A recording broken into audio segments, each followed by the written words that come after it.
This week, it's the Year End Awards right here on Third League Radio. I'm Paul Stanley of KISS. It's 10 p.m. Do you know where your children are? I told you last night, no! You're listening to your source for pro wrestling talk. For those that are unaware, my name is Fuego del Sol. Yeah, I actually used to wrestle for Ring of Honor before I signed with WWE. You know, that name that you just named, I've never had a one-on-one match here in Impact Wrestling Games for Swan. This is Third League. World Women's Champion for NWA. I'm the first ever Mexican-born wrestler to hold this title. This is the first time someone's introduced me as the Monster Hunter outside of a wrestling show. His psychology was completely different, and it was more lucha style and Japanese style, so I got two completely different kinds of training. This is Wrestling Radio. Well, welcome back. We are back from a break, the holiday break here on Third League Radio, and this week we have got to talk our year-end awards. We have got 10 different categories to go through: rookie, breakout, faction, tag team. We'll get to them all: male wrestler, female wrestler, match of the year, and more. Oh, but where do we start? Where do we start? Rookie of the Year. I think you said rookie. Yeah, we're just going to go ahead and jump into it. The one we didn't have any idea about. Yeah, no, rookie of the year. It's really for our own measures we've set. You can't be in the business any more than 3 years unless for, some technicalities here and there, but when it comes to that, there's not very many people getting a showcase that we're able to see. Well, looking this up, I actually remember these matches. I remember watching these matches. I did not know this guy started wrestling in 2023. Okay. His name is Jelwa. Oh, yeah, okay, CMLL. Uh-huh. He was number 144 on the PWI 500. He had great matches this year with Hechicero and Lee Moriarty. Lee Moriarty, that match was on Ring of Honor TV. I actually do remember that one. I remember it being really, really good. So he should have a bright future. I mean, 2023, and he's putting on 4-star matches. So yeah, definitely. I mean, when you're talking about people this young, people are this new into the business, and you're making an impact like that. Chris Brooks was, I think, the first rookie of the year that we did when we started doing year-end awards, and even then, I don't think he made as big of an impact as that. No, Jelwa is really growing into the ranks of CMLL. He's done a good amount of trios and tag matches, but he's great in singles. And I think because he's had all this generation, this is one of the greatest generations for Lucha and CMLL, and he's had Mystico. He's been teaming with Mystico. He's had Mascara Dorada. He's had Defunto. He's teaming with all of these guys, getting to know the business with these guys, and he already has the athleticism. It's there. Yeah, no, definitely it is. I think that is something to look forward to for him, or to see more of him in the future. Breakout Star of the Year. Well, moving on in our year-end award list, we're going to go right into it. We got a lot of people to talk about before we get into the winner, as we get into categories like this. The Breakout Star. You can talk about Kevin Knight and Speedball Bailey have had a great year. Tony Khan has really gotten behind them, and he's given them a showcase to actually perform. Well, I didn't remember this. They've been a team since April. Yeah. I don't remember that. Yeah, it's very short. It come off of, Kevin Knight teaming with Ibushi, and then when he got signed with AEW, he got signed right around the same time as Speedball Bailey did, and the team just kind of fit. Yeah. That's when they were trying all these teams, and a couple of them stuck, like the Swirl and Jet Speed. But yeah, both of those guys, they had great showings in the Continental Classic. Surprise showings. And not even just like, there was like one or two where we were like, oh, he probably shouldn't have won that, but it wasn't out of, hey, this guy sucks, but we're having him win. Kind of like Carmelo Hayes versus Cody Rhodes or something. They didn't just choose those guys to win. They actually had great matches too. Well, there was one instance with Kevin Knight with the Darby Allin in the C2, but other than that, yes, I get exactly what you're saying. And even though Darby was injured in that match, it was still a good match going in. Well, there's also people you can put in there like Braun Breaker. Yeah, well, he defended the Intercontinental title at WrestleMania. Had a great crowd. Not a great match, it was a good match.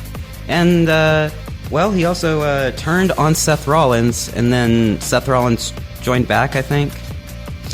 No, you're thinking of Timu Daniel Garcia. What's his name?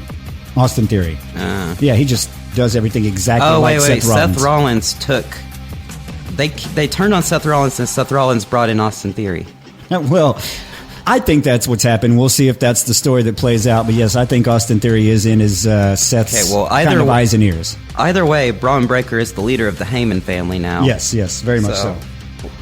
He does get a nomination. Now, moving on, we also have really the male wrestler of the year for Ring of Honor. Well, yeah, Lee Moriarty. I know exactly where you're going. He has been the pure champion forever, and he has grown since April. He has grown so much during his time with that pure run as far as technical wrestling, and it's simply because he's done the work. He has had the matches, and he's had the matches against quality talent. Hechicero, Nigel McGuinness. You've seen his growth just throughout that run. We'll get into Nigel McGuinness a little bit later. Yeah, but as far as naming the actual breakout star, it can't be anyone else other than the proto star. Yeah. I mean, Kyle Fletcher, number 33 on the PWI 500. He's the Sports Illustrated Breakout Star. I mean, to think, was it this year or was it last year? Maybe it was into last year where he shaved his head and then he just... I thought he was going to be like a Randy Orton clone, but I mean, he just looks like that. But I mean, he has became a star. He can make stories out of nothing. People make their own stories just seeing him on the TV. We want to see him on the TV. Oh yeah, he's definitely one of the future pillars of AEW. He has the psychology. He has the wrestling. Not only of AEW, of pro wrestling. He is one of the future pillars of pro wrestling as a whole. Mm-hmm. He had matches with Briscoe, that feud. He had matches with Ospreay, matches with Moxley. So, yeah, I mean, just he had a match of the year candidate with Moxley just at World's End, which was a couple days ago. But yeah, that's our breakout star in 2025. Can't be anyone other than Kyle Fletcher. The John Cena Award for Sports Entertainment. And now to a new category, a category I'm not too excited about, but we got to put it in anyway. If we're I like it, and I think it will be great for the years to come to give something to some other wrestlers. Well, yeah, we like professional wrestling. That's what we talk on this show. We only really talk about pro wrestling, but there is another head to the beast, and the two-headed dragon, as it were. It's called sports entertainment. I thought it was called three-headed dragon. Well, I mean, what else? There's sports entertainment, there's wrestling. What other kind of reference am I going to use? But I'm saying, we got to honor some sports entertainment, at least in some way, with the John Cena Sports Entertainment Award. Yeah. Coined by Cobain. Oh, it's awesome. Well, as far as AEW goes, there's not much sports entertaining going on, but, I mean, you brought up Orange Cassidy. We do have 2 nominations this year. Daniel Garcia would have won it every single year up till this year. Yes, for the dick dancing. But our nominations from AEW include Orange Cassidy and Harley Cameron.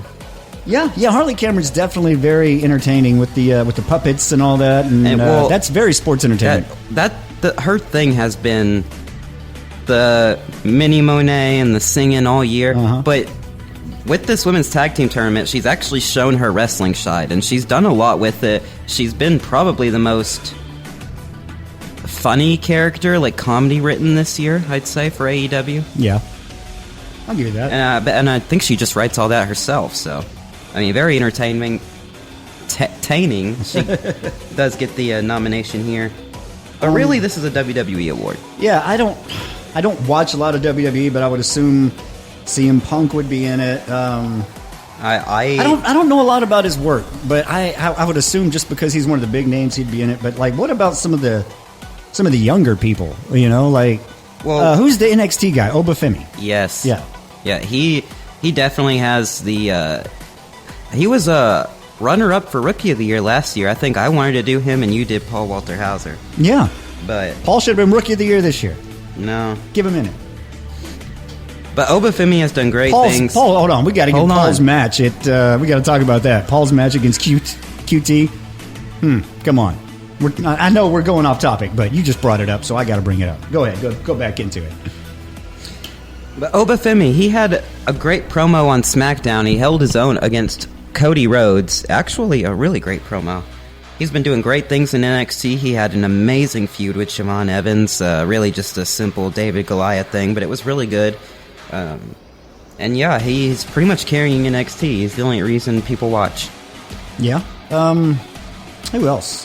Ricky Saints. Okay. I was going to go a different place, but go ahead. Talk that one. Well, he used to wrestle great. He had everything. He had the sports entertainment feel, but he was actually wrestling when he was in AEW. He had the strap match with Danielson, and then he got butthurt over being in a tag team, so he left, wouldn't accept any story, creative direction from AEW, went to WWE, and he's really just been a sports entertainer doing maybe 10, 15-minute matches. Hasn't done much at all, but the crowd loves him. He's basically turning into Lexus King. I bet he's just partying all the time, and that's perfect for this award. I was thinking, I don't know a lot about WWE, but I've seen Chelsea Green do so many different things. Here lately, her pairing with Ethan Page. Well, here's the thing. Has been really fun to watch for the times that I do get to see it. Well, she has the Green Regime, the girls that she commands around, and she did the most sports entertainment thing ever. She beat Julia in like 2 seconds. Yeah. So she has to get the nomination. But, sports entertainment right now, if you're giving a John Cena Sports Entertainment Award, I think it's got to go to the top sports entertainer right now. And I don't think it's anybody but Cody Rhodes. Yeah, he had 2 great matches with John Cena. Actually had a 5-star match with John Cena this year. Cena's second ever 5-star match. Yeah. And, he got the Wrestling Observer Hall of Fame this year. So Dave Meltzer, they voted on it. He was PWI 500's number 1, and he's been the WWE champion, twice this year? Lost it to Cena and then won it again. That's his second title. So yeah, he deserves it. Him becoming Super Cody in matches is quintessential Cena, so. Exactly, yeah, definitely is. That's kind of what I was thinking. But yeah, this year's the first ever John Cena Sports Entertainment Award winner, Cody Rhodes. Faction of the Year. But now let's move on to Faction of the Year. And there's a lot that we can talk about, but I want to talk about some that probably may have been overlooked. Shane Taylor Promotions and their work in Ring of Honor. They really took over Ring of Honor. They got the fans, they have the story and everything. It's just, the only issue is they're on Ring of Honor. Yeah. The impending departure of Lee Moriarty from STP is already it's a great story. Well, I was going to say it's already one of the top stories in Ring of Honor, but the thing is, no one's watching Ring of Honor because your weekly TV sucks. Usually, it's just the matches aren't that. The story is the backstage segments. Then you have squash matches. Feels like a Thunder episode. Oh yeah, definitely, very much so. But let's see. They're not going to win, but I really am looking forward to seeing what Triangle of Madness does in 2026. I think they had the presentation, they had the theatrics, the face, Tekla's this leader of the group with these 2 minions almost behind her, but they're not minions. I hate to use that word, but I couldn't think of anything at the same time. The Sisters of Sin. I love that team name. I love their team as a whole. They actually have great chemistry. They wrestle great. Sky Blue actually came into herself a lot more being in this team. Perfect. I'm going to give a little bit of a spoiler here by saying this one. I don't know the name of the group now, but I think it's The Vision. But we're going to go from The Vision, from when they started to now. One can count that as one group, but 2 different sides of it. But so when Seth was leading versus when Braun... Right. But the thing I'm going to bring up and why I say this is a spoiler, because I'm only bringing this up because this one faction copied the 2 factions who I think are in line for Faction of the Year, and they did it from the start to now. When Seth Rollins was leading, you could call them the Seth Riders all you wanted to. Mm-hmm. Now that he's not, you can call them the Heyman family. Mm-hmm. And it's perfectly fine because it fits exactly what the Death Riders are and exactly what the Callis family is. So I think simply because that exists, that faction exists, it shows you how good these two factions are. Mm-hmm. The fact that one faction is strictly copied, both of them. Straight copy of both of them. So, I mean, Death Riders, Callis family, talk it out, because one of them's got to get it. Well, the Callis family, they've been trying to handle the egos, and Callis has been recruiting members, and he's been trying to put spheres of influence everywhere. So he's got Takeshita winning the IWGP title. He's got not the Continental Champion anymore. Spoiler, the International Champion. He had the TNT Champion. He has Hechicero. He has Rocky Romero. Clones coming back. Yeah, so I think he will have a 2026 year, that family. They've already had an amazing year this year. It's pretty much neck and neck, but I think the Death Riders have to have it for the simple fact that they took over AEW, they ended Danielson's career, held the title in a briefcase for a year, and paid off the Adam Page story. Yeah, and the way they ended the year as well. I mean, with the face turn, with Mox winning the Continental Classic, the story didn't even need explanation once you actually sat down and thought about it. We were all headed for one way with Mox being dethroned as the leader, but then when you sit and you watch it and you're like, their mission was to toughen up the roster, for lack of a better word, and that's what we saw the last 3 months. We saw Moxley tapping out. We saw the Death Riders losing here and there. We saw them come into the Continental Classic. We saw Mox look like he was done, look like he was out of the picture, and then come back to win it. That whole story arc right there in just one night. I mean, it paid off in just one night. And Fletcher, his work as a heel, and when he found out that he didn't have the screwdriver. He did not, yes. And the crowd went crazy for Moxley, and that cemented the Death Riders' face turn. They did that promo after he won the title, and I think that they've been all over wrestling, so they are faction of the year. Tag Team of the Year. Okay, now we got to move on to Tag Team of the Year. And I don't think there's any question in this one, but I do want to talk about some of the ones that maybe have kind of been overlooked. And we mentioned one just earlier, Sisters of Sin. I thought they should have been the inaugural Tag Team Champions, Women's Tag Team Champions for AEW, but they were really overlooked, but they have a great future ahead of them, I think. Oh, well, in the Blood and Guts, when they climbed out of the side things, dude. I'm telling you, they are very good. They're going to have a great next year. And we're going to stay with women. Even though I do not like the team name, I honestly don't really like the pairing. But simply because they were the first Women's Tag Team Champions, you got to talk about Babes of Wrath. And I can talk about that name all day and how much I do not like it. But you still have to give them credit. Willow Nightingale, Harley Cameron. It would grow on me if they were better in the ring. It feels like a WWE women's tag team. Oh, it definitely is. Who are we? Babes. What do we have? Wrath. I mean, and then they're chanting Babes of Wrath, and Willow's going crazy in the background while Harley's trying to give an interview. No, it doesn't work for me. But simply because they are the first tag team champions, I think we got to put them in. Now I think we should talk about our WWE nomination here, because there's not many tag teams in the WWE. They have Motor City Machine Guns, they have AJ and Dragon Lee, which is our nomination. They were tag team champions for a long time, had great matches. The New Day really reignited themselves, except they're not doing anything with it. They're trying to reignite. You got the Usos who came back together at the very end of the year. But AJ and Dragon Lee have been consistent throughout the whole year in WWE. Great matches, great champions. So, yeah, they get the nomination. Who else? I mean, of course, you could talk about the Young Bucks. They've had a great year.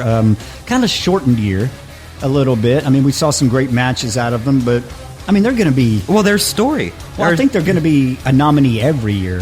I mean, for at least for the next few years. Well, the story of them coming back in with the fans, because, yeah, I think 2023 and 2024, all the online fans hated the Young Bucks. Now you look at it and they're like, the Young Bucks are funny. Yeah. But yeah, I think they're going to be a nominee for a while. But great wrestling too. I mean, the match with FTR, the match with Omega and Ospreay, the match. Mm-hmm. I mean, again, we're going to talk another team on. Well, it's the same team on Ring of Honor as we talked about. A member of Shane Taylor Promotions, the Infantry. Mm-hmm. We got to give them. I mean, they held the Ring of Honor tag. I still think they're Ring of Honor tag team champions. No, they're the trios champions. Oh yeah, okay, sorry, but they have. They've done it real good, but they're on Ring of Honor, like we keep saying earlier. But people who, make an appearance on Ring of Honor, the current Ring of Honor champion, Brodito. That was a good tag team, but we saw that they're probably not going to be teaming together. We saw the tease with Bandito teaming with, who was it, Commander, and there was the talk on commentary about if these two decide to stay together as a team. It was either him or Mascara Dorada. Yeah, maybe it was Mascara Dorada, but I don't know if I like the breaking up of the Brodito, but they were a very good team. An unexpected team. They worked because they were entertaining in a sports entertainment style, but they were actually completely wrestling. Different. Well, they were completely different. I mean, you got the big bruiser, and then you got the high-flying aerialist. It felt like I was watching Big Show and Rey Mysterio, except they were actually wrestling. Yeah, there you go. But Tag Team of the Year, I don't think there's any question this year. Sports Illustrated said it. Everyone else has said it. FTR. Greatest AEW tag champs ever. The heel run, the Ricky Steamboat not knowing their heels. It's been a great year. Yeah, no, that was funny to me because Ricky's like, hey, I know those guys, and he's thinking they're still faces. He's looking over at Shivani like, what's going on? Yeah, that was the funniest stuff ever. But they just pulled him out of the bag. That was supposed to be Flair. Flair decided not to do it for whatever reason. Maybe there were some inebriations going on. I'm not sure, but he said it was his rotator cuff. Ah, okay. But they just pulled Ricky Steamboat out, and he did the best he could with what They're he lucky had. he was there funny. because the point was to have someone from North Carolina, right? A legend, yes. A legend from North Carolina who was old, who the FTR could get some heat on. Mm-hmm. So they're lucky they had Steamboat there. Oh, but yeah, tag team. Otherwise, they would have had to call Sting in real quick. Hey, hurry up and get here. But no, tag team of the year, FTR. Female Wrestler of the Year. Female Wrestler of the Year. Again, I don't think we have any other wrestler to name as Female Wrestler of the Year, but we are going to talk about some who've done some good jobs, and then we'll get to the winner. Athena, still the forever champion. Still the Ring of Honor forever champion. I thought she was going to lose it, but no, I think she will just hold that title forever.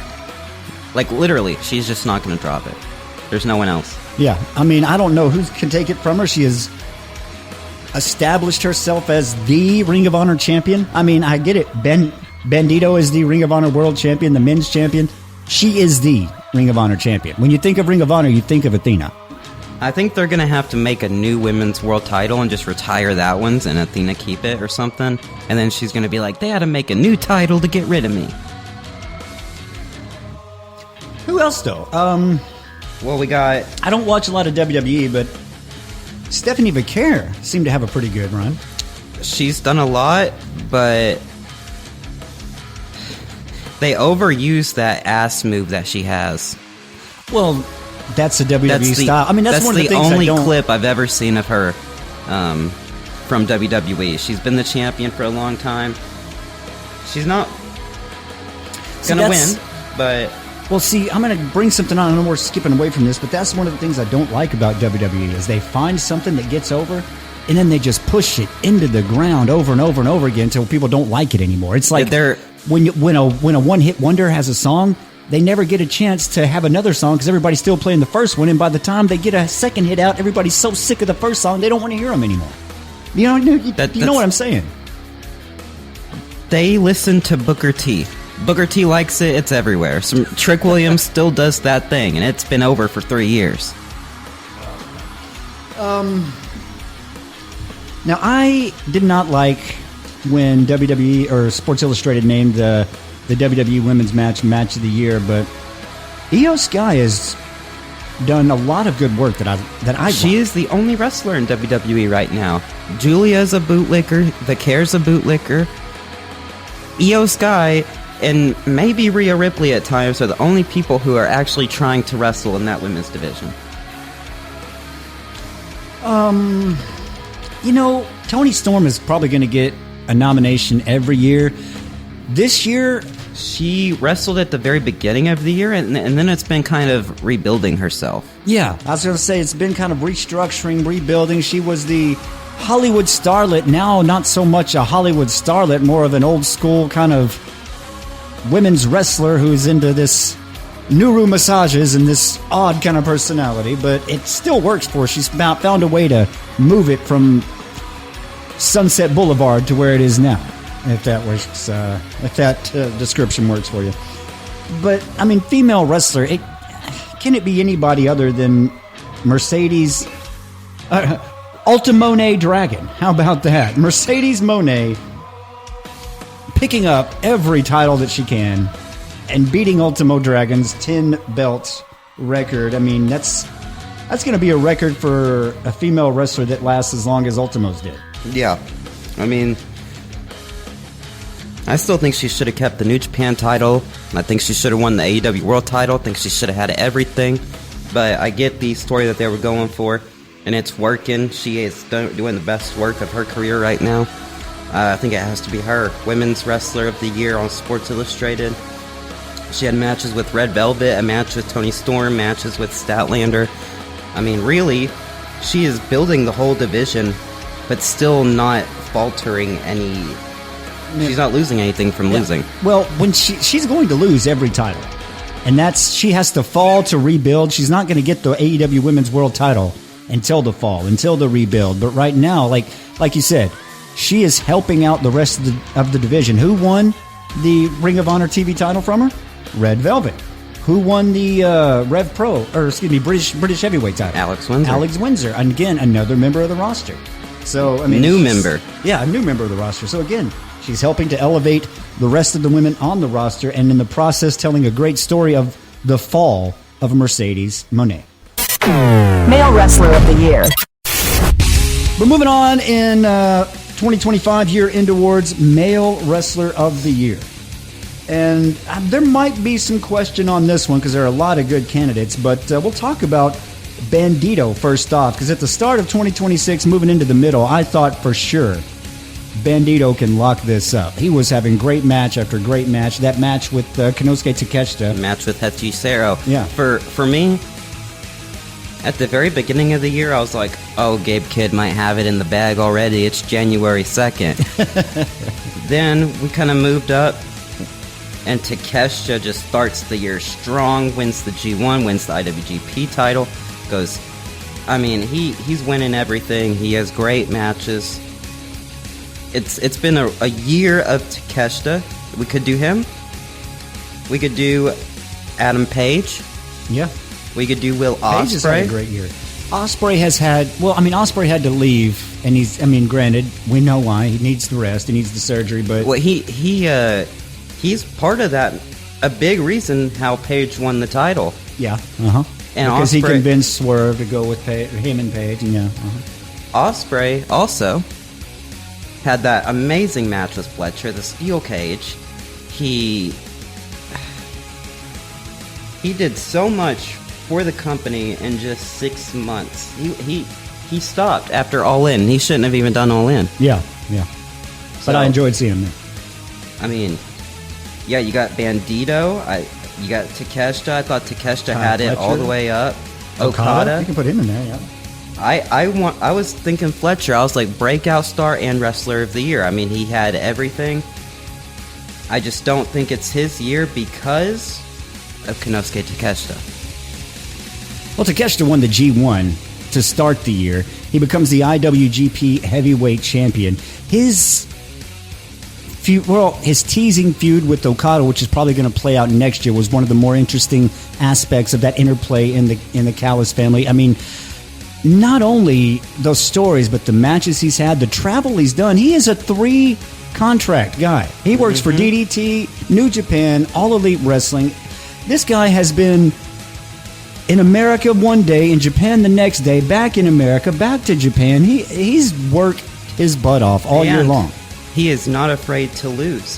He made it to the Owen Hart semis where he lost to Ospreay, who then would go on to lose to Adam Page, and that's a better story than if it was Takeshita versus Adam Page. Because that led to Ospreay respecting Page and seeing, we need him to get the title away from Mox. He had a great three-way with Dorada and Okada. He had just an amazing year. Continental Classic semis, G1 winner, number 17 on the PWI 500.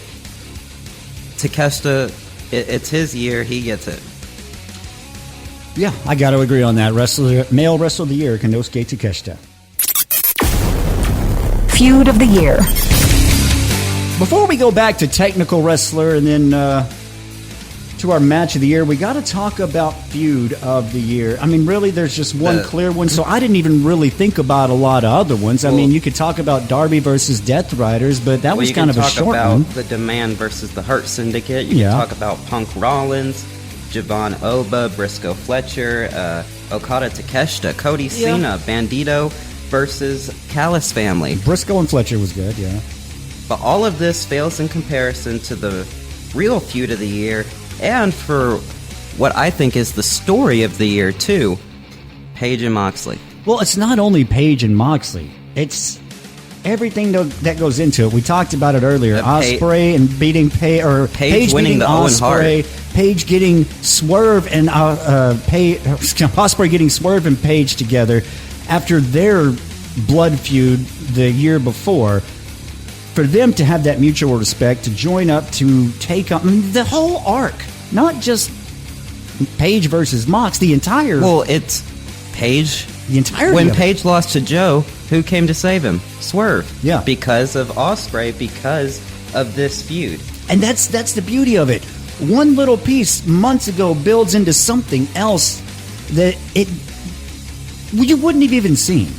It's like butterfly effect. You know what I mean? In real life, in wrestling terms. Well, it's like, does anyone watch South Park, the newest episode where Tally's like, you can't write this shit, man? That's it. Yeah, it's pretty much it. The Feud of the Year has got to be Mox and Page. And Story of the Year is Page, all Adam Page's year. Yeah, that's okay. I've just talked about it. Okay, exactly. That whole Adam Page redemption arc. There's a reason Sports Illustrated named that the Story of the Year as well. From Page burning down Swerve's house to Swerve and Page teaming up. I mean, everything about it so perfectly put together that you could not call it. You could not call it. We thought we had it. No, I mean they were steps ahead of us on this one. And online, everybody's like, AEW doesn't have stories. Yeah, you're just not watching. And if you are watching, I'm sorry, you're not paying attention. Because I could see this, look, I'm like, whoa, wow, that's great. And they're watching, and then they think they know what it is, so they don't watch. or what they thought was going to happen didn't happen, so now they say, oh, that's just crap. Instead, like, dude, come on. But yeah. Yeah, Adam Page wins Story of the Year, and Feud of the Year goes to Adam Page and Jon Moxley. The Nigel McGuinness Award. Well, let's go back to a bit of an argument because we don't have a winner in this category yet. We're going to pick one here. Technical Wrestler of the Year. I spent 20 minutes going over the stats, so let's go over the nominees first, and I'll get into their stats. All right, hold on. I'm just going to list them all instead of talking about them individually. The nominees we had, Zack Sabre Jr., of course, Hechicero, Gunter, Wheeler Yuta, Daniel Garcia, and Lee Moriarty. Now, this is interesting. I don't think all of our awards should be just named after somebody, but for this instance, I think this should be called the Nigel McGuinness Award. Because Zack Sabre Jr. had this isn't all of their stats, I'm just giving you this because I thought it was cool. This is through the year. Sabre Jr. fought McGuinness. That was one of his great technical matches. Hechicero, he fought... pretty sure Nigel McGuinness. No, but Lee Moriarty fought McGuinness, and Yuta fought McGuinness, and Garcia fought McGuinness. Yeah. This is the Nigel McGuinness Award. Okay, the Nigel McGuinness Award. I know Wrestling Observer named theirs the Bryan Danielson Award. We'll kind of go off that, play off it. The Nigel McGuinness Technical Wrestler Award. But, I mean, honestly... this this year was about McGuiness passing the torch. So we got all of these guys here. Zack Sabre Jr. was number 13 on the PWI 500. He was a 2-time IWGP champ. He won it last year, held it till this year, lost it, won it again. He had a series with Takeshita, 3 matches, all of which were 5-star quality. Mm-hmm. He had Sabre versus Goto, where he gave Goto an amazing match that gave Goto the world title, and he never got for 25 years. Finished that story.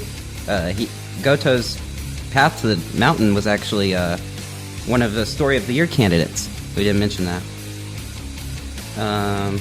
But yeah, what do you think about Sabre? Well, I mean, you could give it to him every year. He's the best technical wrestler on the planet. There's no one better. He can make a wrist manipulation interesting, because that's just what he does.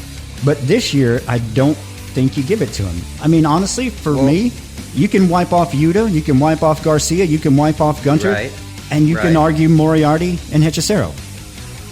And me, Moriarty has developed into a technical wrestler. He really has. He has moved from what he was doing, and now he's telling stories with wrestling in the ring. He's not Zack Sabre Jr. quality, but he's learning how to tell stories with wrestling in the ring. Well, let me get into Garcia and Yuta, because I think you're right. I think they deserve the nomination, but they are not going to win it. Yuta, number 128 on Pro Wrestling Illustrated's 500. He's a Trios champion. He fought Nigel McGuiness. He is 34-24 on the year. Sabre was 79-48. Hechicero was 60-90 on the year. Garcia 25-24. Garcia was the TNT champ. Had great matches with Fletcher. 2 matches with Moxley when he was joining the Death Riders. He had a great technical match with Dax Harwood. I think he is above Yuta in that, if we're ranking him. But let's get to Lee Moriarty and Hechicero. So, Hechicero was number 71. Lee Moriarty is number 84 on the top 500. Hechicero had great matches this year. A 4.5-star with Zack Sabre Jr., 2 amazing matches with Bandito, a match with Blue Panther, which Blue Panther's old, so you made it good. He also fought Gelwa, which was one of CMLL's great matches of the year. Which is our Rookie of the Year. He was in the International Title Eliminator Tournament. He was in Battle Riot. So he had an okay year, but his year was spent building everyone else. Yeah, but I mean, Moriarty's growth this year, his carrying of the Pure Division. Well, his series with McGuiness, him versus Josh Woods, him versus Gelwa, any of his... Him versus Hechicero. Yes. I mean, like I said, yeah, I think Zack Sabre could win it every year. I don't think he should win it this year, but it's got to come down to one of those two, and I think it's Lee. Yeah, I think it's Lee Moriarty. Hechicero was spent building who he is in America. He was with Callis family. He was in ROH. He was losing matches, winning matches. So, honestly, it's Lee Moriarty for real. He's the one who has wrestled the most technically this year, other than Zack Sabre Jr. And Zack Sabre Jr. really also spent his year building other people. Takeshita, Goto. The only time he built himself was getting a torch pass from McGuiness, and that was just a dream match. That's it. Technical Wrestler of the Year, Lee Moriarty. Promotion of the Year. Here's a bit of a surprise, one we did not have written down, but I think we should add, and I'm doing it live, but Promotion of the Year. Oh, duh. I mean, I don't think there's any... AEW. Yeah, I don't think there's any question, but WWE has had a down year. Their programming has been very generic, very short-sighted, very... I don't know what else to say. It's not been good. And their wrestling in the ring, some matches maybe have picked up, but overall, not been good. You look at all their products, AAA, NXT, WWE, even Colin TNA, they all look exactly the same. I don't see much difference in it at all. And CMLL has had a great year. I don't want to take anything away from them. They've had a wonderful year at CMLL. They've had, one of the best years ever. OVW spent a lot of time building themselves this year. They have a lot of their own contracted talent. They have that is contracted to them. They have great fans. I actually enjoy some of the characters myself. Some of the wrestling is still green, but it's OVW. That's what it is. But if they keep going at this trajectory, I think they're going to be great. CMLL had one of the best years they've ever had. But AAA got bought out. TNA got bought out. New Japan has TNA didn't technically get bought out, but yeah, they got it. New Japan has spent their year around Tanahashi and Takeshita. Well, it's been a bit of a rebuilding year for New Japan. Sure, Right. they're saying goodbye to Tanahashi, but they've also got a lot of people they're trying to build up. We've seen that Hiroki Goto, he's coming back from the Street Fighter movie. He's going to be... Clark Connors, his deal is almost up. So. Yeah, well, other guys' deal's almost up too as well, but I think he needs to stay. David Finlay, I think he needs a little more time to grow. But yeah, this year I don't think anybody's done better than All Elite. They are. They have had one of their best years in company's Sports history. Illustrated, Pro Wrestling Illustrated, they all said the same thing. They've had, like I said, one of the best years in company history after WWE kind of piggybacked off of their success with Cody Rhodes, and Cody Rhodes went over to WWE. WWE was on top for a little while. But I think people are starting to notice what we talked about with WWE's lack of creativity versus AEW's wonderful stories and in-ring work. I think people are starting to notice that better, and they've noticed it this year. Well, it's crazy when you hear ESPN's something that they paid a lot of money for, and they say it publicly that it didn't hit the viewership that they thought. Yeah. You don't say that. I mean... I've never heard them say that once in my life. ESPN doesn't do that. When all of their grades for the big Raw shows that they give out on ESPN, their first one was an F. I don't think they've gotten higher than a C. Wait, no. One time I think a show got a B. I think they gave a show a B one time. But when your own company, the people who air you are saying, ooh, this is bad. Ooh, this is bad. All Elite Wrestling, definitely promotion of the year. Match of the year. But now we're closing out our 2025 awards with our match of the year. And there were so many good matches. When we can go through our nominees and we're still going to leave off tons of good matches. Do you remember, it might have, I think it wasn't the last Olympics, but it was the one before that, where these track guys got the same score, so they both got a gold medal. I feel like we could have gave all of these matches the gold medal. Yeah, no, this was a year of amazing matches. A lot of them in AEW, some of them in New Japan, but really, when you're talking about wrestling in the ring, when you're talking about performance, when you're talking about the performance art that is pro wrestling, this year was a banner year. Let's start with Mariah May and Toni Storm, because that's a different type of match that we've never seen here in America. That revolutionized women's wrestling. Yeah, no, not just story-wise with killing off the Mariah May character and then her reappearing as Blake Monroe in WWE, having a rebirth. Not just storyline-wise, but match-wise. That was something women's wrestling hadn't seen. Not here. Yeah, exactly. But, both of them didn't train here. Mariah didn't train here. She didn't grow up here. Toni didn't. But the match itself was incredible. It was perfect every step of the way. It wasn't sloppy. It felt real. You could do Fletcher versus Moxley from World's End. Yeah, that was just a couple of days ago, actually. And the psychology of that, the way Fletcher played the heel and the fans were getting behind Moxley and they were cheered up for the finals against Okada.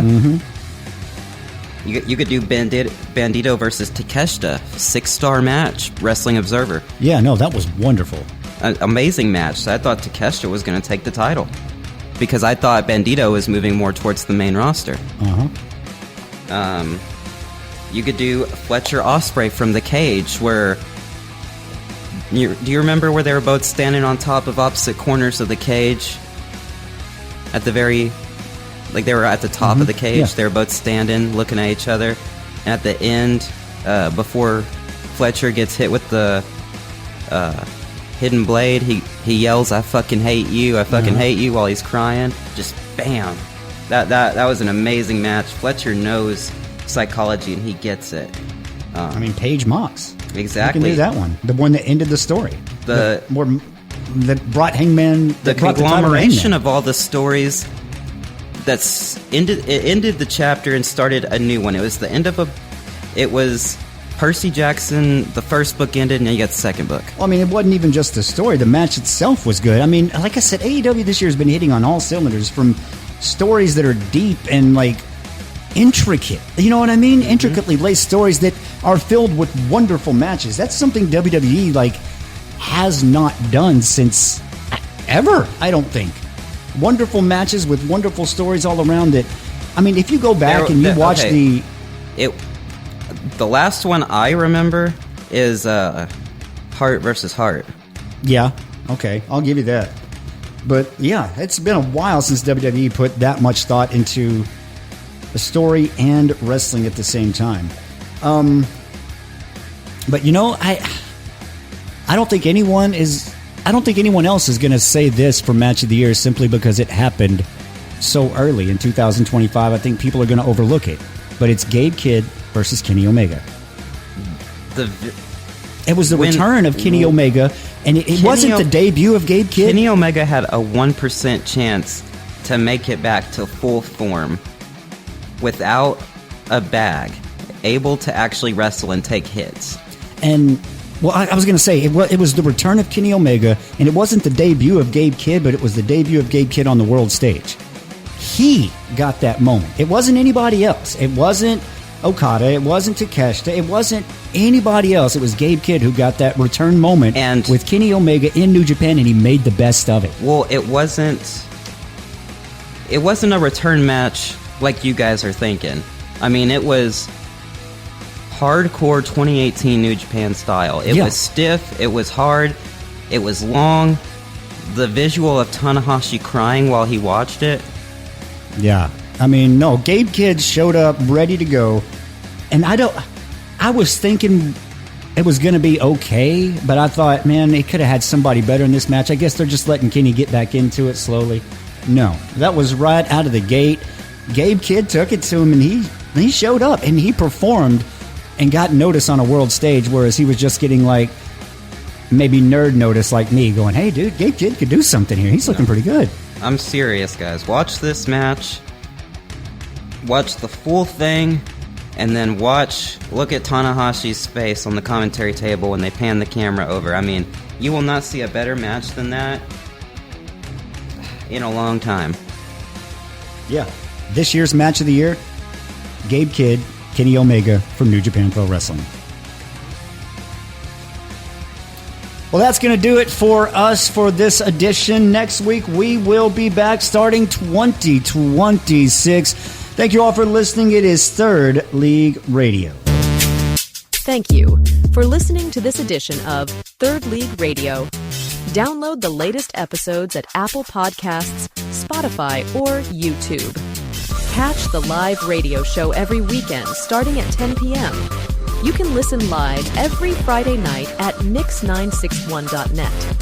This has been Third League Radio.